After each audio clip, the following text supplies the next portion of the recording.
mungkin bisa background dari ketika dia melihat kehidupan rumah tangga itu, ketika punya anak itu kok berat ya. Nah,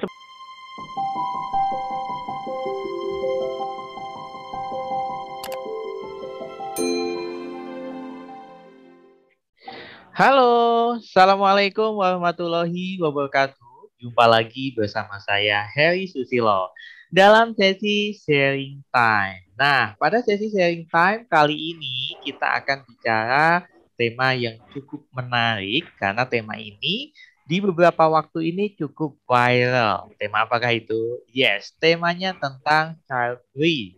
Jadi fenomena pasangan muda memilih untuk hidup tanpa anak.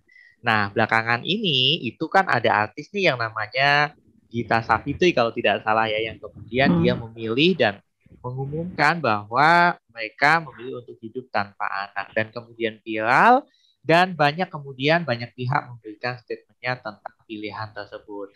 Nah, pada sesi sharing time kali ini saya tidak sendiri untuk membahas tentang child free dan fenomena yang kemungkinan 5 tahun ataupun 10 tahun yang akan datang, bahkan 20 tahun yang akan datang, ini bisa saja menjadi fenomena baru di Indonesia. Kalau di luar negeri tentu sudah sangat familiar sekali ya dengan fenomena ini. Dan kita akan berbincang bersama beliau Ibu Yuli Budi Rahayu, sarjana psikologi, magister psikologi, dan beliau juga seorang psikolog. Kita sapa dulu. Assalamualaikum Bu Yuli. Waalaikumsalam Mas Heri Susilo. Bagaimana Sehat ya Mas kabarnya Heri Bu ya? Yuli? Alhamdulillah. Alhamdulillah Ya. sehat. Baik. Bu Yuli, ini kan tema yang menarik sekali ya belakangan ini sedang viral Mm-mm. gitu tentang child free atau fenomena pasangan muda yang kemudian memilih untuk tidak memiliki anak. Nah, sebenarnya Mm-mm. child free itu apa sih Bu begitu?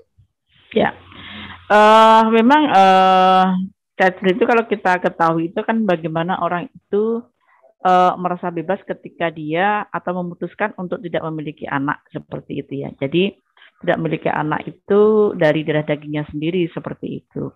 Nah, ataupun mereka juga tidak ingin merawat anak dalam kehidupan mereka berumah tangga ya. Ya memang child free itu kalau sekarang itu sepertinya memang banyak menjadikan suatu apa namanya kayak ya saya nggak tahu ya gaya hidup atau apa ya karena kemarin saya juga beberapa hari yang lalu baru sekedar ngobrol sih sama anak sama sebenarnya kan saya disuruh parenting tapi kemudian dia ngobrol ya bukannya kayaknya kalau untuk punya anak itu berat ya Bu ya jadi teman-teman saya juga punya konsep seperti itu. Nah mungkin apakah ini juga sudah mulai menjadi style itu kan mungkin ya ini juga perlu diwaspadai juga ya kalau menurut saya ya karena Mm-mm. pada hakikatnya itu kan bagaimana kita itu berumah tangga itu kan pada umumnya juga ingin memiliki keturunan seperti itu. Nah mungkin Betul. ya, itu yang mungkin perlu nanti kita sharing juga ya. Jadi Mm-mm. konsep chat free itu seperti apa gitu. Begitu Mas Oke, Heri. oke, baik. Nah, ini kan menarik sekali ya, Bu, ketika bicara tentang anak-anak muda sekarang yang kemudian Mm-mm. memilih tidak memiliki anak dan mereka mengatakan bahwa sudut pandangnya kayaknya punya anak berat ya, begitu, dari Mm. sudut pandang mereka. Nah, Mm-mm. sebenarnya apa sih, Bu, yang menyebabkan pasangan-pasangan muda generasi sekarang itu memilih untuk tidak memiliki anak? Ya, banyak sih penyebab kenapa orang itu mau ngambil keputusan untuk chat free ya. Tapi memang chat free sendiri itu kalau misalnya dengan pertimbangan misalnya kesehatan kan banyak juga ya karena kondisi fisik dari seorang ibu yang mungkin tidak memungkinkan untuk memiliki anak kan akhirnya dengan pertimbangan itu mereka akhirnya memutuskan untuk tidak memiliki anak itu mungkin masih masih bisa diterima dengan alasan kesehatan ya. Betul. Tetapi tetapi ketika akhirnya mereka menggunakan alasan yang misalnya kalau kita melihat kan bisa juga dalam pandemi seperti ini kan finansial misalnya ya ketakutan Mm-mm. nanti kalau tidak bisa merawat anak, membiayai anak sekolah dan sebagainya itu kan juga jadi alasan juga. Itu kan sebenarnya eh bisa ditoleransi kalau misalnya itu hanya sebagai penundaan, bukan untuk Oke. bukan untuk tidak memiliki anak ya karena memang kondisinya mungkin dari segi finansial belum siap. Nah, itu mungkin bisa. Atau mungkin dari sisi emosi ya kematangan emosi juga begitu. Kan mungkin ada apa namanya pasangan yang menikah tapi secara emosi itu belum matang sehingga ada ketidaksiapan ketika nanti mereka memiliki anak dikhawatirkan nanti belum bisa merawat anak sepenuh hati, belum bisa merawat secara maksimal, dikhawatirkan nanti perkembangan anak juga tidak bisa maksimal ketika mereka belum matang dalam kondisi emosinya, secara mentalnya seperti itu. Tetapi sama dengan yang tadi saya sampaikan, kalau ini sebatas penundaan mungkin masih bisa ditoleransi seperti itu ya. Mungkin sebab yang lain banyak ya. Jadi kayak ini masa lalu. Jadi atau latar belakang masalah. Jadi mungkin bisa background dari ketika dia melihat kehidupan rumah tangga itu ketika punya anak itu kok berat ya. Nah, seperti saya sampaikan tadi. Atau mungkin dari pengalaman entah dari keluarganya sendiri atau ketika melihat keluarga lain yang dalam rumah tangga itu ketika punya anak atau bahkan ketika anak lebih dari satu kok semakin berat ya hidupnya. Itu juga bisa menjadikan alasan seperti itu. Dan mungkin banyak lagi. Bisa juga karena karir, sehingga dikhawatirkan kalau punya anak nanti menghambat karirnya dan sebagainya. Itu juga bisa menjadi penyebab alasan kenapa mereka memutuskan untuk tidak memiliki anak ketika sudah menikah seperti itu, Mas Heri. Oke, baik. Berarti memang faktor yang menyebabkan seseorang untuk kemudian memilih child free itu sebenarnya ada banyak begitu ya, Bu ya. Walaupun kemudian ada juga yang kemudian karena faktor luka batin begitu ya, Bu ya. Karena bisa jadi karena dulu bisa jadi ya yang bersangkutan itu dididik dengan pola asuh yang kurang tepat. Akhirnya ada trauma begitu ya, Bu ya. Ya, betul. Ya. Namun yang jadi tanda tanya nih buat diri saya, barangkali juga ini buat para pendengar semuanya begitu ya. Itu apakah kemudian fenomena child free ini normal, Ibu? Kalau tadi sebatas penundaan is okay karena ada faktor-faktor yang itu rasional lah begitu. Betul. Nah, apakah kemudian child free yang didasari saya nggak mau punya anak, ini mengganggu kebebasan saya nanti tidak bisa jalan-jalan, ini ganggu pekerjaan saya. Nah, apakah itu dari sisi psikologi itu sesuatu hal yang normal atau kelainan begitu? Ya, kalau kita berbicara norma atau enggak, sebenarnya kalau kita memahami dari tujuan awal dulu, Mas Heri, ketika seorang menikah itu harapannya kan tetap punya anak, dia punya keturunan, atau fitrahnya itu kan memang ketika menikah memang nanti kita memang memiliki anak seperti itu. Terlepas akhirnya mereka mengambil keputusan mereka tidak punya anak atau enggak, sebenarnya mereka punya hak ya.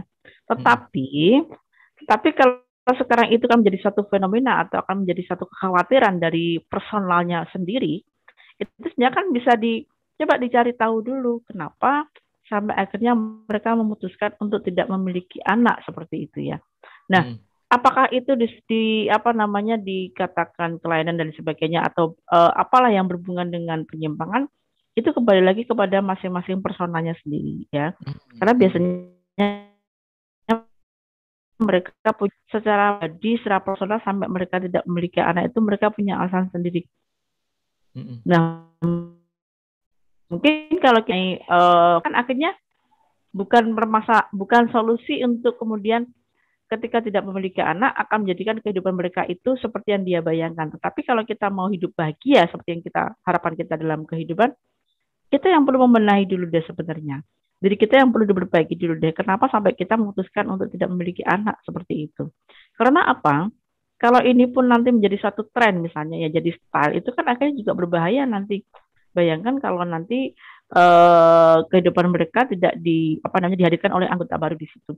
Mungkin mereka merasa dalam satu sisi mereka bebas dan sebagainya. Tetapi ada sisi lain dalam psikologi itu yang mereka juga tidak berkembang. Dalam hal apa? Mungkin dari aspek tanggung jawab menjadi sebagai seorang orang tua. Mereka tidak akan dapatkan dari itu ketika mereka memutuskan untuk tidak memiliki anak ya. Sehingga dalam perkembangannya pun nanti juga akan berdampak dalam kehidupan mereka. Mungkin dari sisi personalnya, dari individualnya mereka puas dengan apa yang terjadi dengan pilihan mereka, tapi ada aspek lain nanti yang tidak akan tercukupi. Seperti tadi, tanggung jawab sebagai orang tua, kemudian kewajiban-kewajiban mereka atau apapun yang akan mereka lakukan yang seharusnya menjadi orang tua tidak akan dia dapatkan di situ. Itu mungkin yang bisa saya sampaikan seperti itu, Mas ya. Oke, baik. Oke, menarik sekali ya, Bu ya. Nah, bagaimana kemudian apakah kemudian fenomena child free ini yang kemudian memilih untuk child free? Tadi kan kalau dikatakan oleh Bu Yuli normal ataupun tidak normal itu tergantung dari personalnya, begitu. Tergantung dari apa yang ada dalam dirinya. Nah, kemudian apakah kemudian fenomena child free ini juga bisa menyebabkan kecemasan berlebih, Bu. Karena kita tahu nih kalau seseorang yang tidak punya anak dan semakin tua begitu, dia kan pasti akan merasa semakin sendiri begitu. Apakah Ya, ini bisa menjadi ya sesuatu hal, bisa jadi bom waktu kan di suatu saat nanti, ledakan kecemasan seperti itu? ya. Itu kemungkinan bisa seperti itu karena eh, ketika kita punya anak harapannya kan ketika di masa berikutnya di masa tua itu kan kita punya ada teman ya, atau paling kalau kita berbicara tentang spiritual itu ada yang mendoakan kan seperti itu. Nah, sebab ketika kita nanti berpikir sampai ke jangka panjang ketika nanti akhirnya kita sendiri nggak punya anak ya, psikologis manusia itu kan kecemasan kan memang umum ya dialami oleh seseorang ya, dan itu mungkin akan terasa ketika dalam berkembangnya usia, bertambahnya usia itu nanti ketika mereka merasa sendiri tidak ada teman, kecemasan bisa muncul seperti itu karena mereka merasa sendiri, tidak ada teman untuk curhat, tidak ada teman untuk berbicara. Ya mungkin kalau pasangannya itu masih masih hidup bisa sharing ya, tapi ketika tidak ada perasaan itu nanti akan muncul. Jadi ada kekosongan yang mungkin mereka merasa ada perbedaan antara keluarga dia dengan keluarga lain yang memiliki anggota keluarga. Itu juga nanti akan bisa muncul di kemudian hari seperti itu. Tapi memang nanti kembali lagi ke dalam dirinya. Itu kan kembali ke value juga ke belief ya. Jadi apa namanya ketika mereka tidak memiliki anak itu sudah siap belum dengan konsekuensi nanti yang akan muncul. Itu yang betul-betul kenapa perlu dipertimbangkan terlebih dahulu. Karena konsekuensi resiko itu kan akan muncul tidak hanya untuk sesaat, setahun, 2 tahun, 3 tahun, tapi akan bisa berdampak sampai seumur hidup seperti itu. Tetapi kalau mereka siap dengan konsekuensinya, ya terserah, tidak apa-apa sebenarnya begitu. Itu yang mungkin saya sampaikan, Mas Heri. Oke, baik. Nah, untuk child free sendiri kan saat ini di Indonesia masih pro kontra ya, Bu ya. Ada yang Ya, pro dengan ya bisa jadi apa pilihan lah gitu. Kalau dikatakan lifestyle sepertinya belum begitu kan pilihan ya, tersebut. Namun ada yang juga kontra gitu. Kontra karena biasanya dilihat dari sisi-sisi yang lain begitu. Nah, kalau ya. kita melihat dari pro dan juga kontranya tentu harus ada kegiatan atau aktivitas preventif pencegahan begitu. Nah, kita ibaratnya di tengah-tengahnya lah, Bu. Ya, nggak pro dan juga nggak Betul. kontra. Nah, untuk Ya. pencegahannya supaya anak-anak muda zaman sekarang itu tidak kemudian memilih child free itu apa sih, Bu? Karena dampaknya pun juga nanti akan berpengaruh terhadap demografi kan, jumlah generasi Ya, muda selanjutnya. betul, Apa nih yang harus betul. diantisipasi begitu, Bu, untuk generasi muda sekarang begitu? Psikoedukasi penting ya, perlu untuk memberikan pemahaman kepada mereka, terutama pasangan muda. Karena kalau chatbot kan memang pasangan muda seperti itu ya. Jadi sangat penting sekali ini juga bisa disampaikan oleh orang tua masing-masing pasangan ya. Karena keturunan itu sangat penting bagi mereka dan perlu disampaikan juga bahwa kenapa kita itu menikah memang yang pertama itu untuk meneruskan garis keturunannya. Dan itu pun yang perlu dipahamkan kepada pasangan muda ini bahwa tetap ketika menikah itu mau tidak mau harus menerima konsekuensi itu untuk menjadi sebagai menjadi orang tua ya. Sehingga ketika keputusan untuk tidak memiliki anak itu alasannya yang tidak krusial, tidak hal yang memang berbahaya misalnya kayak kesehatan dan sebagainya itu. Ya, ini tetap harus dipahamkan bahwa untuk kedepannya mereka tetap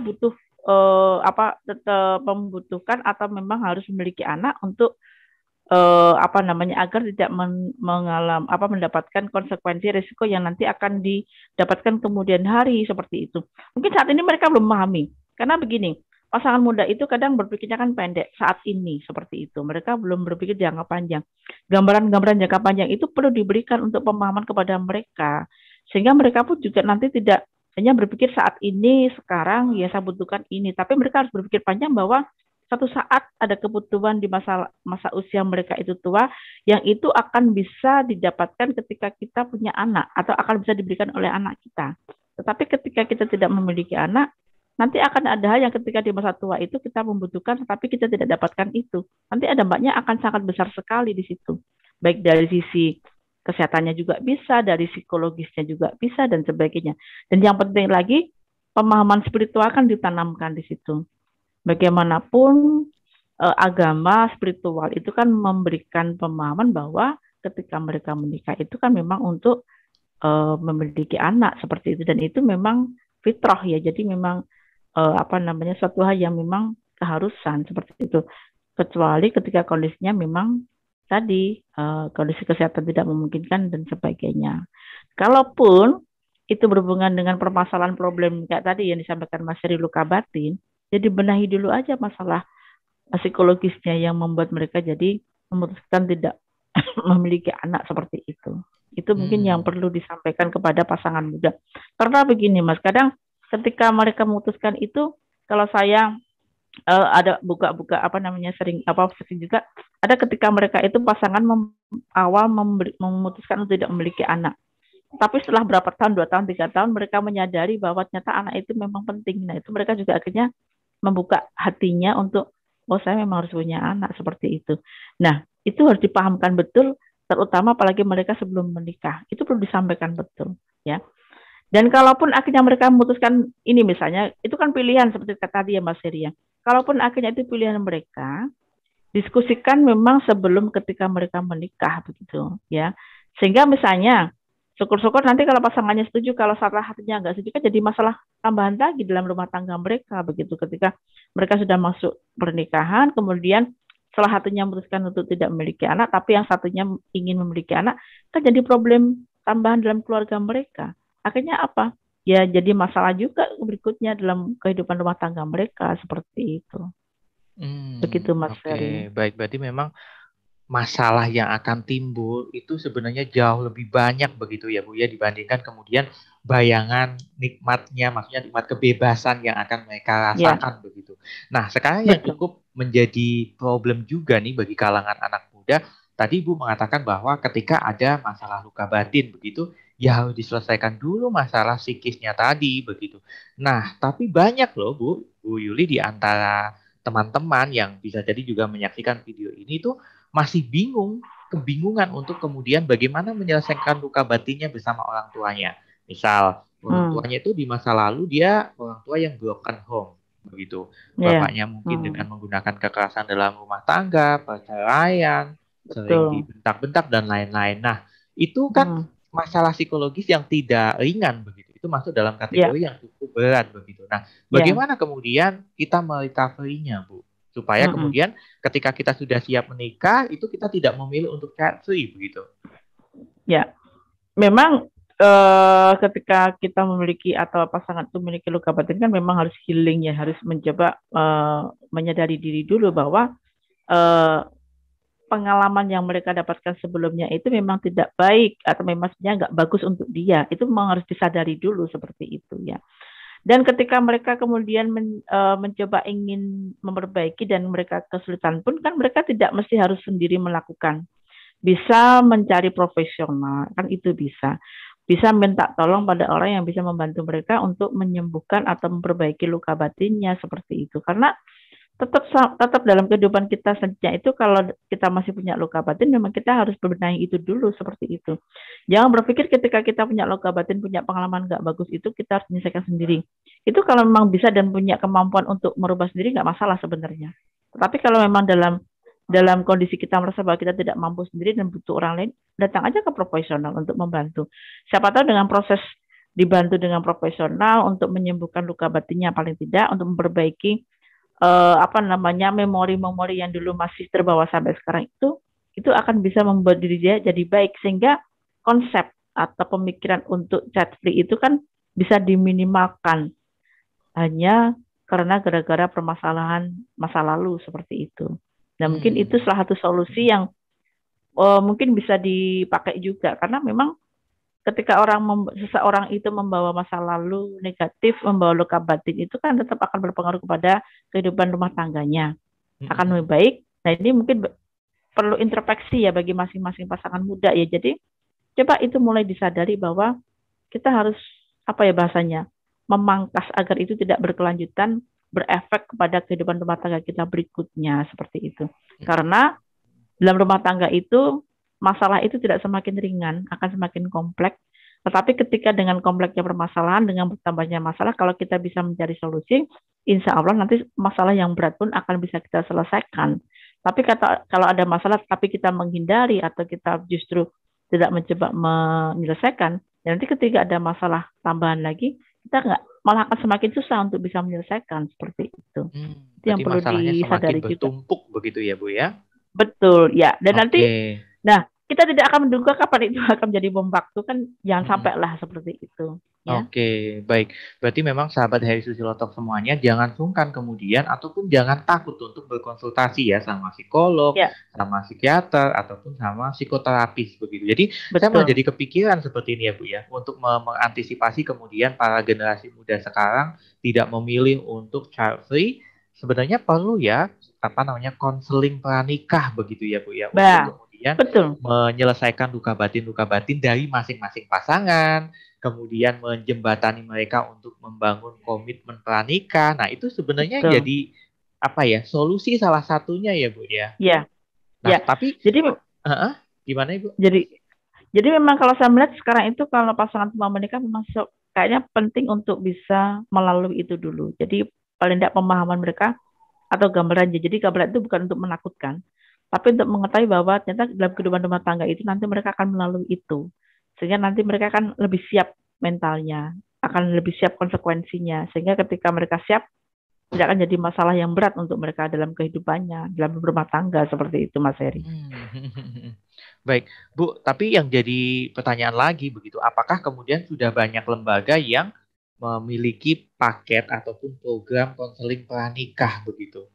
Saya Ya, lihat kayak sepertinya masih belum banyak begitu dan itu belum betul. menjadi sesuatu hal yang kayak dibutuhkan. Jadi mereka lebih Ya, lebih fokus untuk bagaimana menyiapkan resepsi yang mewah begitu kan. betul. Tapi justru Ya, yang hal urgensi yang paling penting untuk konseling pranikah malah dilupakan begitu. ya. Memang belum banyak Mas Heri, karena kalau saya pribadi itu kebanyakan pasangan itu mereka lebih kepada individual atau personal untuk mendatangi ke ahlinya ya. Meskipun itu pun juga belum banyak seperti itu. Mungkin nanti kita bisa memulai Mas Heri, kita bisa Ah, berpartner untuk membuat ini ya. Saya memang betul. punya, saya tuh memang dari dulu punya rencana, bagus sekali ini kalau kita buat. Karena memang, kenapa saya berpikir seperti itu? Karena banyak sekali problem rumah tangga itu yang saya tangani dari pasangan muda baru 2 tahun pengen cerai, 3 tahun pengen cerai. Hanya permasalahan yang mungkin bagi kita sepele ya, tapi bagi mereka berat. Tetapi ini yang perlu kita pahamkan ke mereka agar yang sepele-sepele ini, sekecil-kecil itu tidak menjadikan berat bagi pemikiran mereka, itu seperti itu. Sehingga konsep ini kan memang akan lebih baik dikemas untuk ya tadi konsep pranikah. Jadi mereka lebih siap. Ya mungkin bagi orang tua juga yang mau menikahkan anak memang sebenarnya ini yang penting terlebih dahulu Iya. dibandingkan dengan mempersiapkan materi untuk pesta, untuk apa ya. Itu kan mungkin lebih baik ininya dulu apa persiapan untuk mental anak-anak mereka gitu. Oke, betul sekali ya Bu ya, karena memang ya selama ini kita ditutup apa namanya dengan sesuatu hal yang ya aku harus kelihatan wah begitu, padahal Hmm, kehidupan nyata setelah menikah itu lebih nyata begitu dibandingkan hmm, resepsinya begitu. Nah ini buat sahabat Heri betul. Susilo semuanya, ya mulai sekarang mulai sadarlah untuk kemudian ya mulai fokus pada kesehatan mental kalian semuanya. Jadi sebelum Anda menikah, pastikan untuk ya secara mental sudah rilis dulu luka-luka batin di masa lalu. Seperti yang dikatakan oleh Bu Yuli tadi, bahwa apapun yang terjadi di masa lalu kita, entah dari pola asuh orang tua atau lingkungan yang negatif, itu akan tetap dibawa begitu. Cuman Hmm, tinggal nunggu hmm. bom waktu saja. Seperti itu Bu Yuli ya. Ya, hmm, Nah, baik. nah Bu Yuli, ini tidak terasa kita sudah ada di ujung acara nih. Closing statement nih Bu tentang topik kita pada sesi kali ini di sharing time, yaitu child free, fenomena pasangan muda memilih untuk tidak memiliki anak. Silahkan Bu Yuli. Baik. Ya. Jadi fenomena chat free ini sebenarnya pilihan untuk chat free itu kan itu kebebasan dari pasangannya. Tapi kalau saya boleh bisa memberikan suatu saran, coba pikirkan lagi sebelum memutuskan untuk uh, chat free atau tidak ingin memiliki anak seperti itu. Karena kalau kita mau memahami dalam pernikahan itu kan pasangan itu akan belajar. Memang tetap harus belajar ketika menikah. Sehingga punya anak itu adalah salah satu metode belajar dari orang tua atau dari pasangan untuk ketika mereka menikah. Sehingga kalau mereka itu nanti memiliki anak apa tidak memiliki anak, maka proses belajar menjadi pasangan itu akan hilang satu ketika mereka seharusnya memiliki keterampilan jadi orang tua, memiliki keterampilan untuk merawat anak. Itu akan hilang dari konsep kehidupan rumah tangga seperti itu. Pikirkan lebih matang sebelum mereka sebelum kita memutuskan untuk tidak memiliki anak. Karena bagaimanapun memiliki anak itu adalah fitrah, dan dalam agama manapun kan memang ketika menikah itu kan tujuannya untuk memiliki keturunan juga seperti itu. Mungkin itu Mas Heri. Baik, terima kasih Bu Yuli atas sharingnya yang luar biasa tentang fenomena childbirth. Terima kasih sekali Bu Yuli, saya ucapkan sekali lagi. Sama-sama. Ya. Baik, Bapak Ibu dan juga rekan-rekan semuanya, dalam sharing time tadi kita sudah bicara tentang childbirth ya, dan Bu Yuli katakan bahwa dengan menikah itu sebenarnya kita belajar. Belajar untuk bertanggung jawab, belajar untuk bagaimana menjadi orang tua yang baik, maka jangan sampai lewatkan fase belajar dalam hidup Anda dengan menjadi orang tua. Nah, bagi kamu yang mau menikah dan kamu kebingungan untuk bagaimana menyelesaikan luka batin kamu dan ingin konseling pranikah, kamu bisa klik link di description dan kamu bisa konsultasikan masalah-masalah psikologis kamu. Akan ditangani oleh profesional yang ahli di bidangnya. Baik, teman-teman dan juga rekan-rekan semuanya, bahwa perubahan itu ada ketika ada tindakan. Jika kalian tidak melakukan tindakan sekecil apapun, maka jangan berharap ada perubahan besar di dalam hidup kalian.